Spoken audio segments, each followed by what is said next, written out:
నమస్తే, నేను doctor Lalitha, fertility expert and laparoscopic surgeon, Helios hospital, Danavaipeta, Rajahmundry. So sugar, BP, thyroid, PCOD ఇట్లాంటివి ఉన్నప్పుడు మనము ఐవీఎఫ్కి వెళ్ళకూడదా అని చాలామంది క్వశ్చన్ అడుగుతారు. సో ఇప్పుడు ఐవీఎఫ్ కానీ ఏదైనా పిల్లలు పుట్టడానికి మనం ట్రీట్మెంట్ చేసుకునేది ఎందుకు? ప్రెగ్నెంట్ అవ్వడానికి. ఆల్రెడీ మనకి బీపీ, షుగర్, థైరాయిడ్ ఇట్లాంటివి ఉన్నప్పుడు ఆ ప్రెగ్నెన్సీ ఏదైతే ఉందో అది కొంచెం హై రిస్క్ అవ్వకుండా మనం జాగ్రత్తలు తీసుకుంటే సరిపోతుంది. మీరు ఐవీఎఫ్కి వెళ్తున్నారా, న్యాచురల్ ప్రెగ్నెన్సీకి వెళ్తున్నారా అనేది ఇంపార్టెంట్ కాదు. బట్ మనం అసలు ప్రెగ్నెన్సీ ప్లాన్ చేసే ముందర ఇప్పుడు బీపీ కానీ, షుగర్ కానీ, తర్వాత థైరాయిడ్ కానీ మెడిసిన్స్ కరెక్ట్గా తీసుకోవాలి. షుగర్, బీపీల్లో కొన్ని ట్యాబ్లెట్స్ ప్రెగ్నెన్సీలో తీసుకోకూడదు. సో మీరు ముందరగానే మీ డాక్టర్ దగ్గరికి వెళ్ళి ఇలా మేము ప్రెగ్నెన్సీ ప్లాన్ చేస్తున్నాము, మాకు ప్రెగ్నెన్సీ సేఫ్ మందులు మార్చండి అంటే వాళ్ళు మారుస్తారు. అప్పుడు మీరు ట్రీట్మెంట్ దేనికైనా వెళ్ళొచ్చు, న్యాచురల్గా వెళ్ళొచ్చు, లేకపోతే ఐయుఐ, ఐవీఎఫ్ దేనికైనా వెళ్ళొచ్చు. ఇంకా పీసీఓడికి వస్తే చాలామంది పీసీఓడి ఉంటే పిల్లలు పుట్టరని వాళ్ళకి వాళ్ళే డిసైడ్ అయిపోతారు. ఆర్ ఇప్పుడు పెళ్లి చేసుకునే ముందర నాకు చెప్పలేదండి పీసీఓడి ఉందని, పీసీఓడి తర్వాత తెలిసింది అండ్ దాని గురించి మాకు పిల్లలు పుట్టట్లేదు అని చెప్పి చాలామంది గొడవ చేసినట్టు కూడా చేస్తారు. సో అది చాలా తప్పు. బికాజ్ ఏదైనా ఒక హెల్త్ కండిషన్ అంతే. పీసీఓడి వాళ్ళకి పిల్లలు పుట్టని ఎవరు చెప్పారు? ఒకటి ఏంటంటే పిల్లలు పుట్టాలి అంటే కరెక్ట్ టైంలో ఎగ్ రిలీజ్ అవ్వాలి. పీసీఓడి వాళ్ళకి ఎగ్ రిలీజ్ కరెక్ట్ టైంలో అవ్వదు. 80% మంది జస్ట్ డాక్టర్ దగ్గరికి వెళ్ళినప్పుడు సెకండ్ డే నుంచి మెడిసిన్స్ ఇస్తాము, స్కానింగ్ చేస్తాము, చేసి ఆ ఎగ్ పెరిగేటట్టు మనం కరెక్ట్ ఇంజెక్షన్స్, టాబ్లెట్స్ ఇస్తే ఆ టైంలో కనుక కలిస్తే చాలామంది ప్రెగ్నెంట్ అవుతారు. అలా అవ్వని పక్షంలో ఇంకా ఏదైనా ప్రాబ్లం ఉండొచ్చు అని మనం మిగతా ప్రాబ్లమ్స్ కూడా ఉండొచ్చు. ఇప్పుడు ఒక కపుల్లో ఆడవాళ్ళకి పీసీఓడి ఉండొచ్చు అంటే చాలా ఎక్కువగా మనకి ఈ ప్రాబ్లం కనిపిస్తుంది. డస్ దట్ మీన్ అబ్బాయిలో ప్రాబ్లం లేదా? నో. అసలు ఫస్ట్ ఎవరిలో ప్రాబ్లం ఉంది అని వెతుక్కోవడం ఆపేసి అసలు ఫస్ట్ మనం నెక్స్ట్ ఏం చేయాలి అని సొల్యూషన్ కనుక వెతుక్కుంటే అందరికీ ఫస్ట్ మెంటల్గా కూడా కొంచెం పీస్ ఉంటుంది అండ్ డెఫినెట్లీ ప్రెగ్నెన్సీ అనేది అవుతుంది. ఎటువంటి ప్రాబ్లం ఉన్నా కానీ ఇప్పుడు మగవాళ్ళకే అసలు చాలా తక్కువ కౌంట్ ఉంది, మా ఆయనలోనే ప్రాబ్లం నాలో లేదు, అసలు ఇట్లాంటి వర్డ్సే నేను వాడొద్దని చెప్తాను పేషెంట్స్కి. ఎందుకంటే దానివల్ల రిలేషన్షిప్లో కూడా ప్రాబ్లమ్స్ రావచ్చు. సో ఇంపార్టెంట్గా గుర్తుంచుకోవాల్సింది ఏంటంటే ప్రాబ్లం ఏదైనా కావచ్చు, దానికి సొల్యూషన్ ఉంటుంది. ఏది ప్రాబ్లం దానికి సొల్యూషన్ ఏంటనేది మీ డాక్టర్ చెప్తారు. మీ వల్లే పిల్లలు పుట్టట్లేదు అని ఏ డాక్టర్ కూడా చెప్పరు అండ్ మీరు కూడా అడగకూడదు. అలా ఇప్పుడు పీసీఓడి ఉన్న వాళ్ళకి ఫస్ట్ న్యాచురల్ ట్రీట్మెంట్స్తోనే స్టార్ట్ చేస్తాము.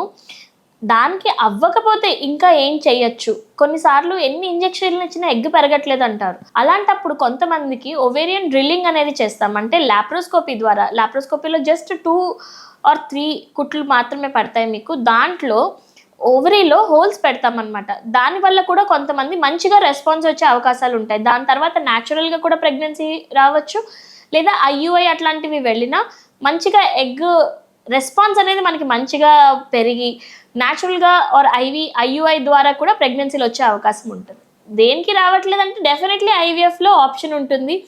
అండ్ పీసీఓడి వాళ్ళు ఐవీఎఫ్కి వెళ్ళినప్పుడు ఇన్ జనరల్ మనకి ఎగ్స్ ఎక్కువ నంబర్ ఉండడం వల్ల కొంత ఎంబ్రియోస్ కూడా ఎక్కువగా ఉండి మనకి ఛాన్సెస్ ఎక్కువగా మనం తీసుకునే అవకాశాలు మనకి కలుగుతాయి అన్నమాట. సో పీసీఓడి ఉంది, లేకపోతే ఇలాగ థైరాయిడ్ ప్రాబ్లం ఉంది, మాకు ప్రెగ్నెన్సీయే రాదు అని మీరు దిగులు చెందక్కర్లేదు. ప్రతి దానికి ట్రీట్మెంట్స్ ఉన్నాయి. ఫస్ట్ థింగ్ ఏంటంటే కరెక్ట్ ఎక్స్పర్ట్ దగ్గరికి వెళ్ళడం అండ్ మెంటల్గా కొంచెం పేషెంట్గా ఉండడం. అంటే ట్రీట్మెంట్ మనకి ఇప్పుడు ఫుడ్ ఆర్డర్ చేసుకోగానే డెలివరీలు అలవాటు అయిపోయినట్టు డాక్టర్ దగ్గరికి వెళ్ళంగానే మనకి రిజల్ట్ వచ్చేయాలి అనే ఎక్స్పెక్టేషన్స్ పెట్టుకోకుండా పేషెంట్గా అయినప్పుడు అవుతుంది అని అసలు లెటస్ డూ అవర్ మ్యాజిక్. ఇటీవల కాలంలో నా దగ్గరికి ఇలాగే ఒక కపుల్ ఎప్పుడో పీసీఓడి ఉండింది, చాలా ట్రీట్మెంట్స్ ట్రై చేశారు, అవ్వలేదు. అసలు ఇంకా మనకి పిల్లలు పుట్టరు అని చెప్పి వాళ్ళు డిసైడ్ అయిపోవడం జరిగింది. 38-39 ఇయర్స్ వచ్చేసాయి, ఇంకా మనకి పుట్టరు అనుకున్నారు. నేను ఒక ఫ్రీ క్యాంప్ చేసినప్పుడు వచ్చారు. సో ఫ్రీ కదా అని వచ్చారు. అలాగే మేము పెద్దగా ట్రీట్మెంట్స్కి ఏమీ పెట్టుకోలేమన్నారు. జస్ట్ ఒక కరెక్ట్ మోతాదులో ఇంజెక్షన్స్ ఇవ్వడం జరిగింది. వెంటనే ఫస్ట్ సైకిల్లో వాళ్ళు సక్సెస్ అయ్యారు. ఇప్పుడు పెళ్ళై ఎన్నాళ్ళైంది, పేషెంట్ ఏజ్ కూడా కాదు. కొన్నిసార్లు just correct stimulation, correct injections ఇచ్చినప్పుడు కూడా వెంటనే సక్సెస్ రేట్ వచ్చి వాళ్ళకి చక్కగా ఒక హెల్దీగా ఒక పాప పుట్టింది and they are very happy. So what is important is మనము ట్రై చేయాలి. భగవంతుడే పిల్లలు ఇస్తారు డెఫినెట్లీ. కానీ భగవంతుడు నన్ను చూసుకుంటాడు అని ఎగ్జామ్ రాయకుండా మనం ఉండం కదా, ర్యాంక్ వచ్చేస్తుంది అని. వెళ్ళాలి, చదువుకోవాలి, ఎగ్జామ్ రాయాలి. అలాగే పిల్లలు భగవంతుడే ఇస్తాడు, కానీ కరెక్ట్ ట్రీట్మెంట్ అనేది తీసుకోవాలి. మనం ట్రై చేస్తేనే మనకి పిల్లలు అనేది పుడతారు. సో మానసికంగా ఫస్ట్ స్ట్రాంగ్గా అందరూ ఉండాలి. అండ్ డెఫినెట్లీ మీరు తినే డయట్, మీరు చేసే యాక్టివిటీ, ఎక్సర్సైజ్ వల్ల కూడా చాలా చాలా ఇంప్రూవ్మెంట్స్ ఉంటాయి. మనం పీసీఓడి గురించి మాట్లాడుకున్నప్పుడు, మనము డయాబెటీస్ గురించి మాట్లాడుకున్నప్పుడు, వెయిట్ వల్ల ఒక 10% సక్సెస్ రేట్ తగ్గుతుంది. సో మనము కరెక్ట్గా డైట్ చేసి, అంటే తిండి మానేయమని కానే కాదండి, హెల్తీగా తినాలి. ఒక ప్లేట్లో కొంతవరకు మనకి రైస్ ఉంటే అంతకంతా మనకి వెజిటబుల్స్ ఉండాలి, అంత ప్రోటీన్ ఉండాలి. ప్రోటీన్ అనేది చాలామంది ఇండియన్స్ మన డైట్లో సరిగ్గా తీసుకోము. మంచిగా ప్రోటీన్ కనుక తీసుకుంటే సరిపోతుంది. ఇప్పుడు చాలా డైట్స్ వస్తాయి. ఫ్యాట్ డైట్ వస్తుంది, ఏదో ఒకటి కీటో అంటారు, లేకపోతే స్పార్కిల్ డైట్ అంటున్నారు. ఏదో ఒకటి డైట్ గురించి మాట్లాడడమే, కానీ అవి నిజంగా హెల్దీయేనా? అసలు ఫుడ్డే మానేసి మనకి వెయిట్ లాస్ అయిపోవాలి, మనకి పిల్లలు పుట్టాలంటే కుదరదు. అప్పుడు బాడీ రెస్టింగ్లోకి వెళ్తుంది. గుర్తుంచుకోవాల్సింది ఏంటంటే, సరైన మోతాదుల్లో పడాల్సిన ఇంగ్రీడియంట్స్ మనకి పడాలి. గుడ్ ఫ్యాట్స్, మనకి నెయ్యి, మనకి అవకాడో, దాని తర్వాత వాల్నట్స్, ఇట్లాంటివన్నీ మంచివి. ప్రతి మీల్లో ఒక సాలడ్, వాటిల్లో green vegetables, yellow, red capsicum, tomatoes, cauliflower, లేకపోతే లెట్యూస్, ఇట్లాంటివన్నీ, బ్రాకలీ, ఇట్లాంటివన్నీ కూడా ఉండాలి. ఇప్పుడు మన ఫుడ్డే అయినా సరే జస్ట్ ఒక ప్రతి మీల్లో కీరదోసకాయ ముక్కలు లేకపోతే టమాటా ముక్కలు తీసుకోవడం వల్ల మీరు ఫైబర్ కంటెంట్ పెరుగుతుంది, మనకి వచ్చే న్యాచురల్ విటమిన్స్ అండ్ మినరల్స్ పెరుగుతాయి. దీనివల్ల డెఫినెట్లీ ఒక ఇంప్రూవ్మెంట్ ఉంటుంది.